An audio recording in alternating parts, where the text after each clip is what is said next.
1 jam lebih dekat kali ini berbeda dengan biasanya karena saya berada di selasar Gedung Pancasila Kementerian Luar Negeri. Dan tamu kita kali ini adalah seorang yang disebut sebagai perempuan mungil bernyali besar, yaitu Ibu Menteri Luar Negeri, Retno Marsudi. Ibu Menteri Luar Negeri, apa kabar? Apa kabar Mbak Indi? Ini jadi saya dan teman-teman datang ke kantor Ibu nih, ya. Di Gedung Pancasila, gedung yang sangat bersejarah bagi bagi Indonesia ya. Bu, Indonesia ini tampaknya sudah semakin diperhitungkan di dunia internasional ya Bu ya. Sampai Arab Saudi saja merasa harus memasukkan nama Indonesia di koalisi anti teroris ya Bu ya. Apa reaksi dari Indonesia pada saat Ibu? Ibu bereaksi apa? Jadi awalnya adalah saya menerima telepon dari Menlu Saudi, waktu itu hari Jumat. Dan Menteri Luar Negeri Saudi Arabia mengatakan bahwa Saudi akan membentuk International Center for Countering Terrorism dan mengajak Indonesia. Nah, tentunya sebelum kita mengiyakan atau tidakkan satu konsep sangat umum, sangat biasa apabila kita bertanya mengenai masalah modalitasnya. Nah, memang pada saat itu Saudi mengatakan bahwa modalitasnya nanti saja dulu. Tapi yang penting Indonesia gabung dulu dengan kita. Nah, saya sampaikan mengiyakan? Tidak. Saya melakukan komunikasi kembali dengan Menteri Luar Negeri Saudi Arabia dan saya mengatakan kalau ini aliansi militer, maka semakin jauh dari posisi kita. Karena politik luar negeri Indonesia itu adalah bebas aktif dan tidak memungkinkan bagi kita untuk bergabung dalam satu aliansi militer.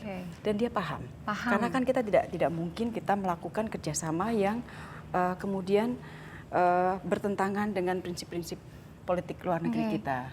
Oke, jadi sekarang dalam posisi masih menunggu apa yang mereka tawarkan, isinya seperti apa, koalisinya dan lain-lain. Ya, tapi kalau sekali lagi kalau bentuknya adalah aliansi militer, maka nggak bisa. Baik, Ibu Retno, karena ini 1 jam lebih dekat bersama Ibu, maka kita akan perlihatkan profil, ya, tapi tidak dari zaman dulu sampai sekarang. Zaman dari bayi. Zaman bayi enggak, tapi ada profil yang sudah dipersiapkan mengenai Ibu Retno Marsudi. Retno Marsudi. Namanya mulai dikenal banyak orang setelah ia diangkat sebagai Menteri Luar Negeri oleh Presiden Joko Widodo. Perempuan yang mempunyai nama asli Retno Lestari Priyansari ini merupakan perempuan pertama yang menjabat sebagai Menteri Luar Negeri Republik Indonesia. Bagi perempuan kelahiran Semarang, Jawa Tengah 27 November 1962 ini, berhubungan dengan negara lain bukanlah hal yang baru. Retno sudah mulai membangun karirnya sejak tahun 1986 dengan menjabat sebagai staf di Biro Analisa dan Evaluasi untuk kerjasama ASEAN. Ia kemudian menjadi duta besar di beberapa negara seperti Norwegia dan Islandia tahun 2005. Jabatan terakhir perempuan yang menyukai musik tradisional Jawa ini sebelum menjadi menteri adalah sebagai duta besar Indonesia untuk Kerajaan Belanda pada tahun 2012. Retno mulai tertarik menjadi diplomat sejak SMA. Setamat sekolah, ia pun mendaftar ke jurusan Hubungan Internasional Fakultas Ilmu Sosial dan Ilmu Politik Universitas Gadjah Mada, Yogyakarta. Perempuan yang gemar bersepeda ini menikah dengan Agus Marsudi dan dikaruniai 2 orang putra, Diota Marsudi dan Bagas Marsudi. Keahlian diplomasi sosok yang memperoleh gelar S2 Hukum Uni Eropa di The Hague House School ini tidak perlu diragukan lagi. Dalam menjalankan diplomasi, Retno bersandar pada hati. Ujungnya adalah bersandar pada hati ya Bu ya? Bersandar pada hati, karena itulah rujukan yang tidak mungkin salah. Jadi ketika ada negara lain yang melakukan uji coba nuklir misalnya, itu juga bersandar pada hati. Misalnya dalam hal ini Korea begitu Bu. Kan ada semacam reaksi juga dari tanah air Korea Utara, ada uji coba nuklir di sana. Memang intinya kita keberatan dengan hal itu.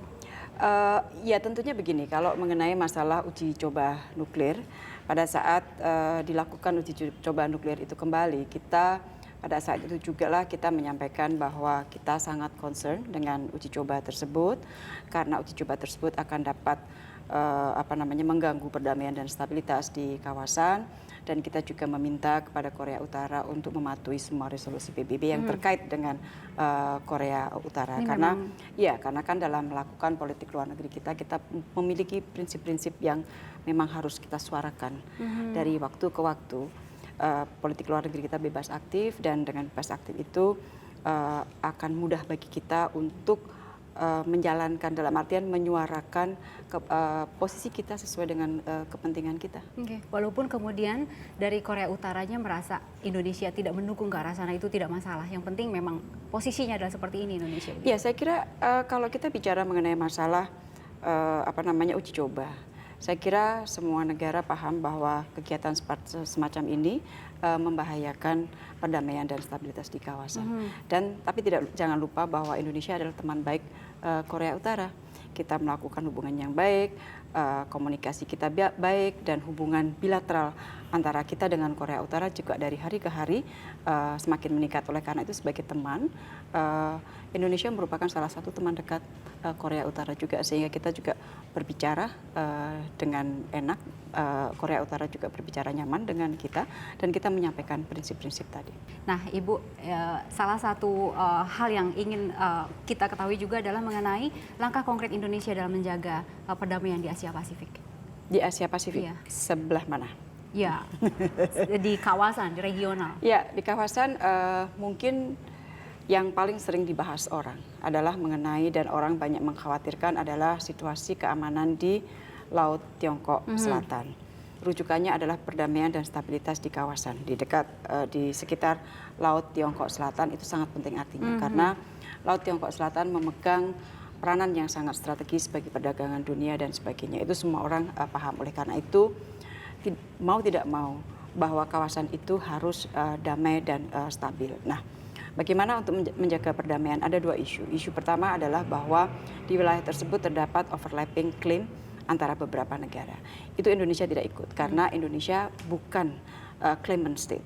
Oleh karena itu kita hanya menyerukan agar penyelesaian batas-batas itu diselesaikan oleh negara-negara claimant secara damai. Tetapi yang lebih kita tekankan, karena kita bukan claimant, tetapi kita juga memiliki tanggung jawab untuk menjaga perdamaian dan keamanan di kawasan. Oleh karena itu, dalam konteks ASEAN-Tiongkok, kita memiliki forum ASEAN-Tiongkok. Disitulah Indonesia terus mendorong agar Code of Conduct itu dapat segera diselesaikan. Jadi kira-kira Indonesia perannya seperti itulah, aktif untuk mendorong Code of Conduct, untuk kita selalu menyerukan agar hukum internasional dihormati, dan kita adalah bukan claimant state. Natuna, Kepulauan Natuna adalah milik kita, semuanya sudah jelas, jadi kita tinggal memainkan peran untuk menjaga perdamaian dan stabilitas di kawasan. Dan Indonesia memang masih menjadi perhitungan, Bu. Sangat, saya kira. Sangat, karena kalau kita bicara mengenai masalah Asia Tenggara, kita bicara mengenai ASEAN misalnya, kita adalah negara yang paling besar, ekonomi yang paling besar di Asia Tenggara.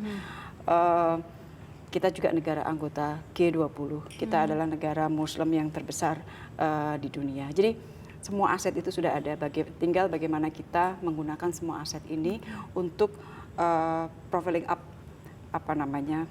posisi Indonesia, atau bagaimana kita meningkatkan wajah Indonesia di luar negeri. Tetapi jangan lupa bahwa pada saat profil kita naik, ada kewajiban kita juga untuk memberikan kontribusi kepada dunia.